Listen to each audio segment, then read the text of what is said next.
Olá, pessoal. Mais uma aula de filosofia. Colégio Estadual Delmiro de Miranda Brito, professora Margarida Cibaldo, e o nosso tema é filosofia contemporânea. Na verdade, é a parte 1. Nessa aula, nós iremos falar sobre Schopenhauer e Kierkegaard, tá? Então, vamos começar. Antes de entrarmos na teoria desses filósofos, nós vamos ver um pouco do contexto histórico, né? Filosofia contemporânea, o que se entende por filosofia contemporânea? O pensar racionalmente desenvolvido desde o século XVIII até os dias atuais. Por que do século XVIII? Porque ele traz como marco inicial a Revolução Francesa, né? Essa Revolução Francesa que, na verdade, foi um posicionar-se, não é, de forma diferente, é um agir de forma diferente, é encarar a realidade com outras concepções, né? De uma forma inteiramente diferente do que se tinha até então, não é? O final desse período culminou com o fim do absolutismo, não é? É tudo isso, a junção desses eventos que a gente conhece como Revolução Francesa. E a partir daí houve-se realmente um posicionar-se diferente frente ao que se tinha como realidade. Nesse período, então, a partir daí, houve a crise da razão. Também vários episódios concorreram para que isso acontecesse. O primeiro dele foi o ceticismo de Hume, né? David Hume foi aquele que, entre outras coisas, falou sobre a causalidade, não é? O ceticismo dele era justamente porque ele não acreditava que a verdade pudesse ser alcançada. Uma vez que a gente não investiga causas das coisas, a gente entende que as coisas acontecem pelo número de vezes que a gente já viu aquela coisa acontecer. Então, a gente não tem aí a causa das coisas, a gente tem a probabilidade, né? O criticismo de Kant, né, quando ele analisa o racionalismo, o empirismo, quando ele adota elementos tanto de uma corrente como da outra, e aí ele faz a síntese disso, né, que ele chama de síntese transcendental. E aí também ele dá o nome de criticismo, porque parte a partir da crítica dessas correntes, né?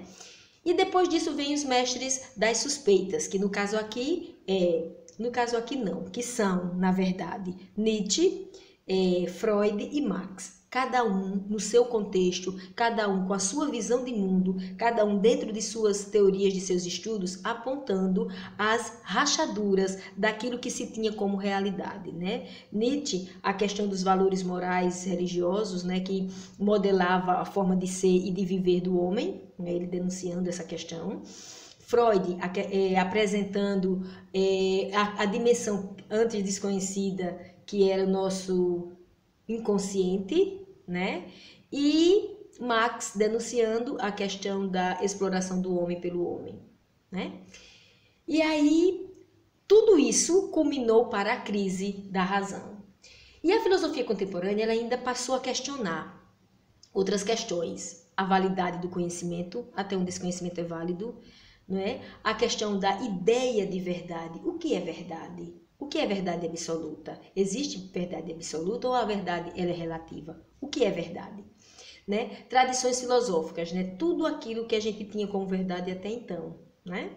Ele começou, a filosofia contemporânea, na verdade, começou a trazer tudo isso à tona para os grandes debates, né? E a filosofia contemporânea, ela também incorpora a filosofia pós-moderna. O que da filosofia? Quais os conceitos pós-modernos que ela começou a incorporar? Justamente o domínio das mídias eletrônicas, né? Por exemplo, a questão da tecnologia, né? O homem cada vez mais é absorvido pela tecnologia, o domínio dos mercados econômicos, né? Aquela questão da homogeneização das pessoas, né? O mercado faz surgir necessidades que a gente não tem e a gente busca de forma igual atingir os nossos objetivos, sanar as nossas necessidades. Então a gente está, de certa forma, tendo as nossas diferenças tornando-se homogêneas, né?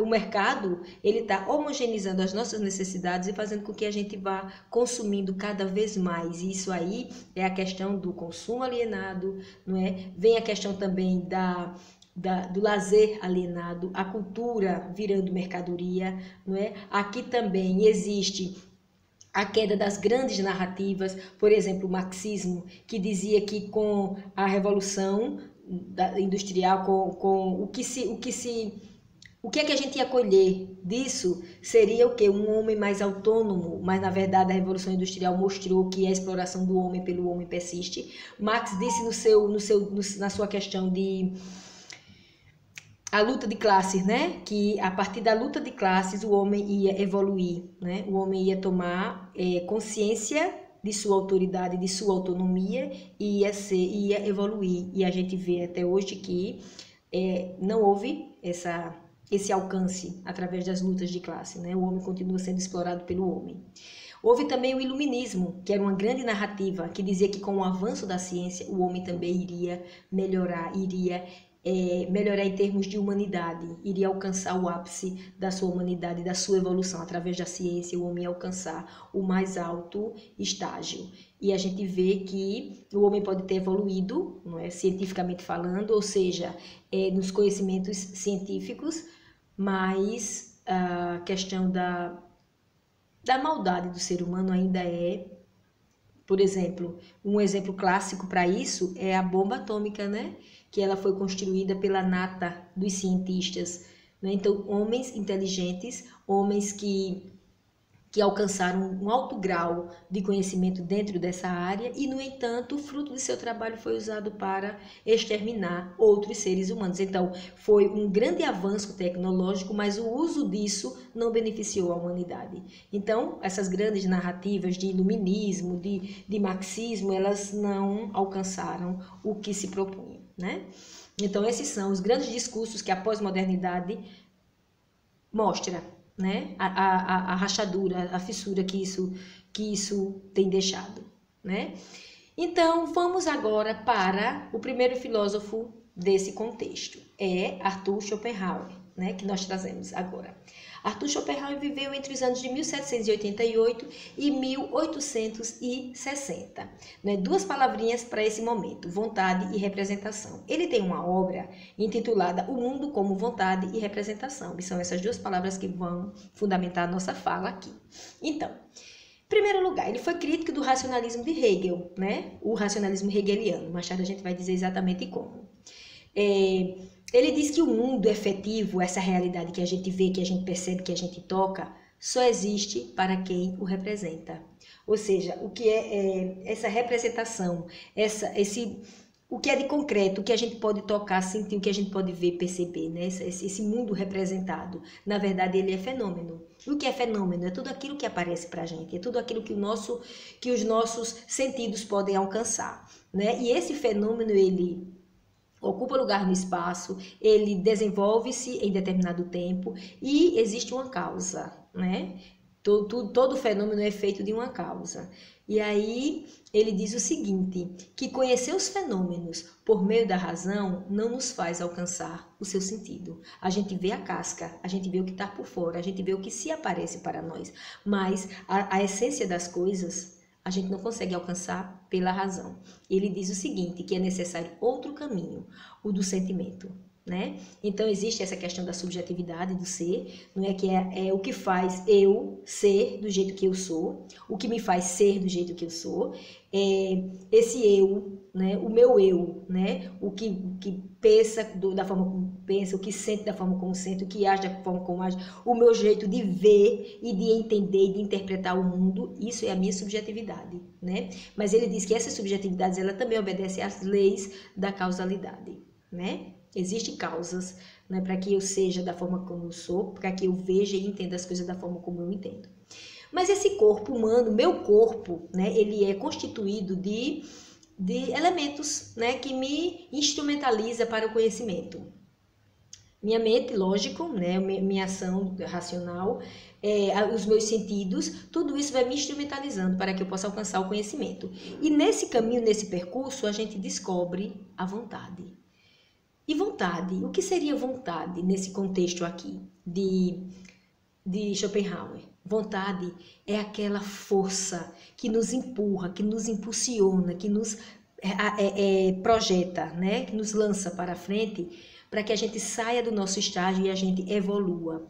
E essa vontade, ele chama de ímpeto cego. Por quê? Porque é aquilo que faz o vegetal alcançar a sua natureza, o que ele está para ser, o que ele veio para ser, o que está predestinado para ele.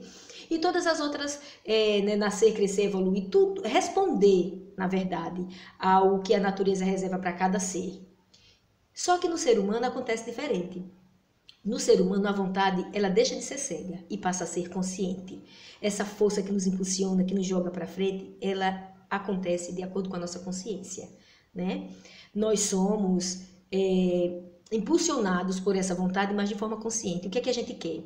A gente está sempre buscando alcançar as coisas, a gente está sempre querendo as coisas. E a gente, quando alcança, aquilo deixa de ser importante e a gente já começa a querer outra coisa. E a gente corre atrás daquilo. Quando a gente alcança, aquilo deixa de ser interessante e a gente começa a... Deixa de ser... Não, talvez nem deixa de ser interessante, mas não é o suficiente. E a gente está sempre querendo mais. E quando a gente alcança, a gente vai sempre em busca de mais. E assim sucessivamente. Nós estamos sempre nessa corrida. E isso é angustiante, e isso nos traz o quê? O que resulta dessa vontade? Para Schopenhauer, a discórdia e o sofrimento. E a gente sofre porque a gente está sempre buscando algo, mas a gente nunca se satisfaz. A gente está sempre buscando. E isso nos causa sofrimento. Tá? Por isso que ele é um filósofo, a sua filosofia ela é considerada como filosofia pessimista.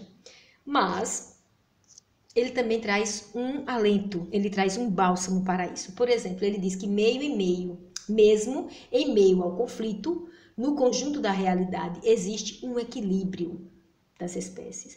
E esse equilíbrio ele chama de arte, né? Essa arte, ela é o bálsamo, essa arte, ela é o alento para essa corrida desenfreada que nunca deixa a gente satisfeito, deixa a gente em sofrimento, mas existe a arte que faz a gente alcançar outra dimensão, ficar relaxado, é o que vem nos consolar, né?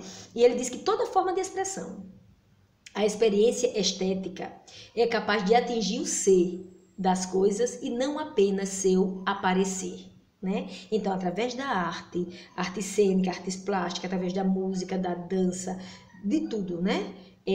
As pessoas conseguem alcançar o mais íntimo do seu ser e se sentir pleno.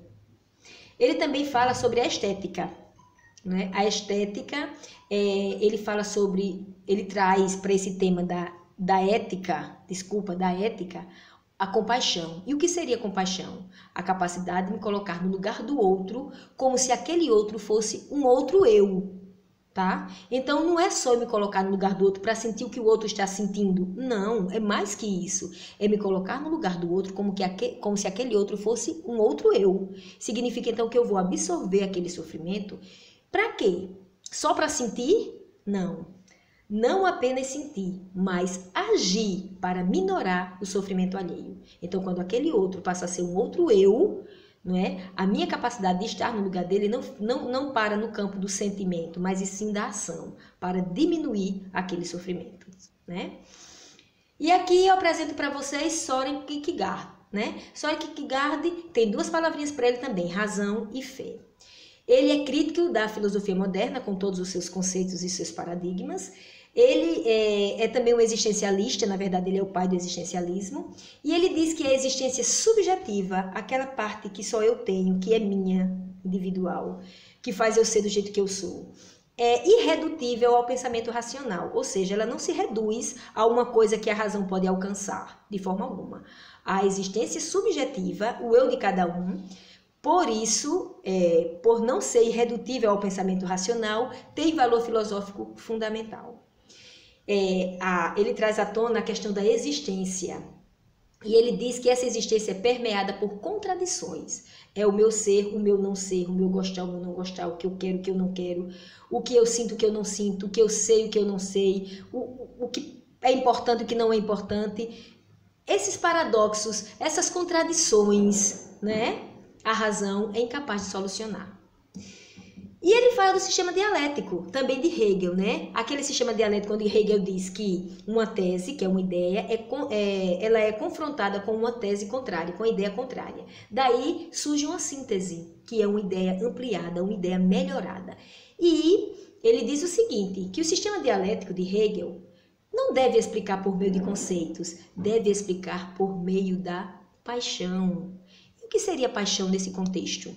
Paixão seria aquela vontade, aquele desejo no mais alto grau, né, que a gente tem dentro da gente e que faz a gente também sair do nosso lugar para alcançar a evolução.